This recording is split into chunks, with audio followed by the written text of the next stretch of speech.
What's up, everybody? It's your favorite nerd who knows that theatricality and deception are powerful agents to those who are not initiated, but we are initiated. Aren't we, Bruce? And today we're looking at the Mafex Bane figure, a figure I've been really excited about getting my hands on ever since it was revealed. It finally arrived, and I couldn't be happier to take a look at it. There are a lot of accessories to talk about and options, so let's go ahead and get started. He comes with one Mafex stand. It swivels at the base, hinge, and swivel and clasp. He comes with two versions of the broken Batman mask, one that has a larger piece taken out and one that has a smaller piece taken out. I'm guessing more so one for display and one to hold, which he can hold just fine. He comes with two regular gripping hands, two wide gripping hands, or I'm gonna get you hands, two relaxed hands that you saw in the opening footage, and two fist hands we'll take a look at here, on two sleeveless arms. These arms are shaded. The skin tone is shaded, which is nice. It's pretty much just a strip down the sides, but it's still nice. Otherwise, it's detailed the same. We'll talk about that when we talk about the figure, and then the swap out is easy enough. We'll show that as well. Let's take a look at the figure. The head is really well sculpted. The mask is well sculpted. The eyes and everything is well painted. Some of the better paint I've seen from Mafex. It looks really sharp. There's detailing and sculpt work in the head itself, which is accurate. All of that works nicely. The mask itself is all sculpted and painted completely. We got gold, silvers, and that like brownish gray. All works well. The head, double ball peg from the head to the neck, and then I think it's a single ball peg from the neck into the chest, which is important for Bane. It's important to get that movement, that head down, head up, and of course side to side, because after all, it is for you. The people. Let's continue. So I have a little bit of an issue here. It's not a huge one, but I feel like this piece, this chest plate here, isn't long enough. You do have it well detailed. It's pretty much completely painted with the olive, the silver. It's washed. The straps are all sculpted, painted, washed. The green is painted over top of it, and then the buckles and stuff are all painted up there at the top. So it's beautifully done. You have this mid-torso piece that's also beautifully done, where it has the belts there. Everything is painted, everything is sculpted, everything is washed, and it's done to the nines. The only problem is I feel like he's got a little bit of a belly shirt when you start to put him in really dynamic poses that way, which is not, I feel like that's not screen accurate. Maybe I have to watch again.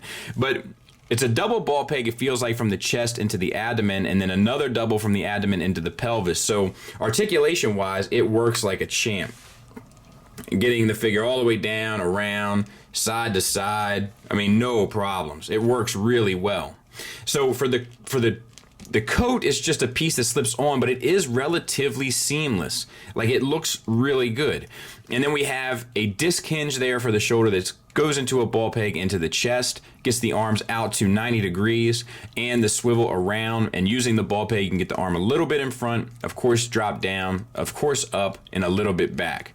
No bicep swivel, but you get it at the shoulder, and I ultimately think that works fine and saves some sculpt.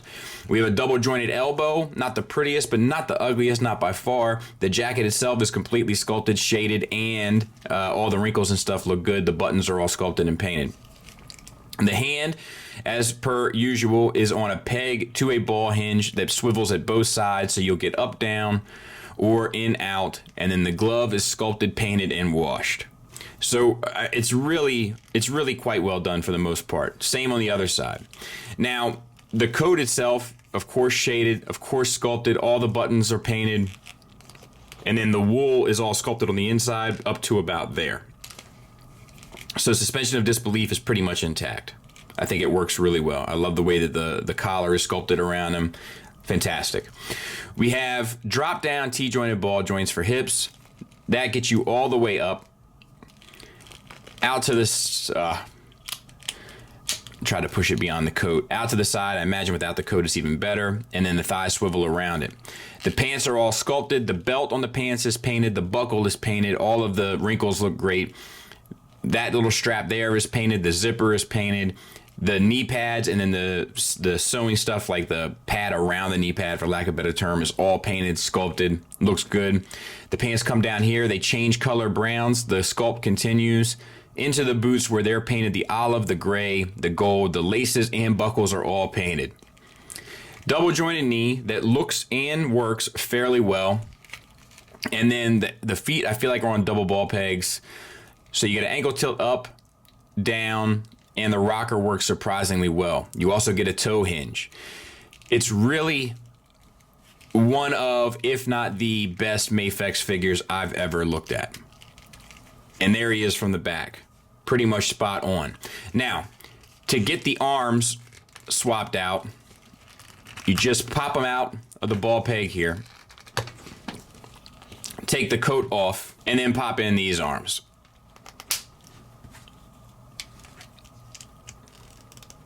And we're just going to take a look at how that affects the figure.